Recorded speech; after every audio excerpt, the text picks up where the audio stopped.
League of Legends has been on fire recently, with Arcane releasing on Netflix, and also the announcement and surprise drop of multiple spin-off games in the franchise. Ruined King, a League of Legends story, was one of these spin-off games announced, and it is a turn-based RPG. Developed by Airship Syndicate, best known for Battle Chaser's Night War, I wanted to check this one out to see if it is worthwhile, and also whether or not you need to understand League of Legends in order to enjoy the game.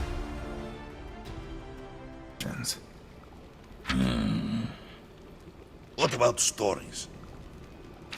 Braum. Okay. The story sets up the basic premise that there is a mist bringing monsters known as Harrowings to Bilgewater Bay from the Shadow Isles. But this time, it seems the controller of the Black Mists has their eyes set on more than just Bilgewater. This time, the whole of Runeterra is in danger. The story does a great job of welcoming new players into the franchise, with the story being told through various mediums of cutscenes, dialogue conversations, and written lore found across the world.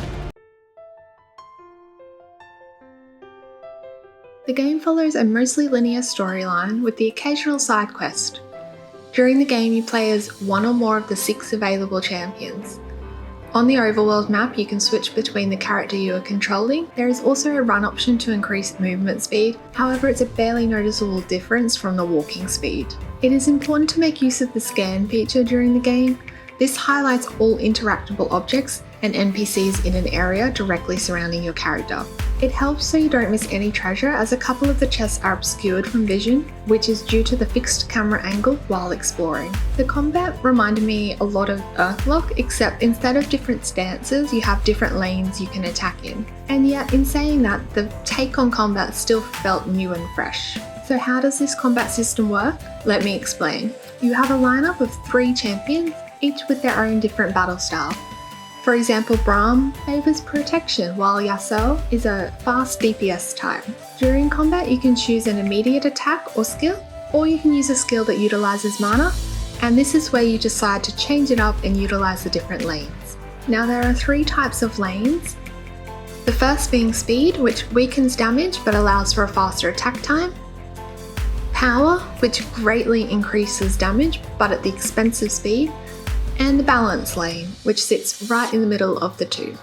This becomes critical when either boons or detrimental status effect blocks are on the timeline. One of the first you will encounter is the Poisonous Cloud. This shows up as a red block, and it will be up to you to manage what attack or skill you use to avoid the area, and avoid the negative status effect being placed on your party member. The opposite is said for boons. These show up as green blocks, and it can be beneficial to line up a skill using either of the 3 lanes, so your party members can fall into that block on the timeline and gain the advantageous boon. Making use of this timeline is critical to the success you will have in combat. Finally, there is the ultimate abilities. This can be used once the bar is full. There is a different type for each champion, and when you use these abilities, there will be a small cutscene that plays. Aptly called ultimate abilities for a reason, they are rather overpowered abilities in which can greatly aid you during a tough fight. At any time during the battle, you can expect to cycle through all the on-screen elements. This information ranges from explanations about status effects, opponents' abilities, and pertinent information about your party. Now, battles can either be single battles or a wave battle, in which once you finish one wave of enemies, the next wave will immediately begin. If it is a wave battle, it will always trigger a message on screen at the start of the battle encounter. Battle encounters are either triggered as part of the story, or if you are on the map from running into the visible enemies. The game also includes fishing, which instantly makes it a top-tier RPG. Finally, there is an intricate enchanting system that is accessible from the menu, and there's also a section in the menu to spend points to enhance your abilities. The best part of this is you can spec and respec your characters at no cost, so you can try different setups depending on how you play during combat. The voice casting in Ruined King is rich and diverse. It really helps with the immersion and uplifts the sections of dialogue. There is also voice work during the battles, which is not overdone but adds a little personality into each fight. The music feels like I am in some sort of pirate setting, which fits Bilgewater Bay perfectly. almost quiet from up here. If only I didn't know better.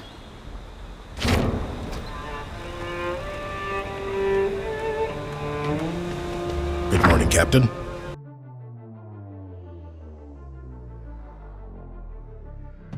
First things first, I really have to commend the developer for the inclusion of accessibility features with both large subtitle options and colorblind options. I love seeing this as I think games should be accessible to anybody that wants to enjoy them. The art direction is nice to look at. I liked the character designs. There were also some stylized cartoon story elements which never felt out of place. It all worked together to bring the game to life. Unfortunately, some of the character models did feel eerily similar to those in Battle Chase's Night Wars, and it feels like potentially they used the same assets. The map areas also felt eerily similar to each other with a slightly different coat of paint. One major frustration was the lack of a minimap. You can hit the scan function for an arrow to show up in the general direction you need to head, or you have to open the full map to see where to go. This also made it frustrating as the map shows vendor icons which would have been useful on a minimap. As on the overworld, unless you go right up to a vendor and see the little coin icon above their head, it is almost impossible to tell what NPCs are vendors and what are just regular NPCs to talk to. I also noticed there were occasional moments of flickering in the environment during handheld mode. This game is truly League of Legends as never experienced before, and I'm all here for it. With little understanding of the lore prior to jumping into Ruined King, the game kept me thoroughly engaged with its story throughout. I feel like if you are a League of Legends fan prior to jumping into this game, that experience will only increase fivefold.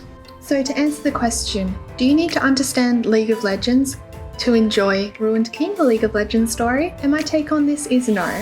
I did enjoy the game without any prior knowledge of League of Legends before jumping into Ruined King. With that said, there were a couple of issues and a few things that weren't quite working technically, as I mentioned, with the screen shaking and things like that. So it potentially may be a game you want to wait for either some patches or a sale before you pick it up. However, if you have played Battle Chase's Night War or Earthlock in the past and really enjoyed either of those games, you definitely want to have this one on your wish list.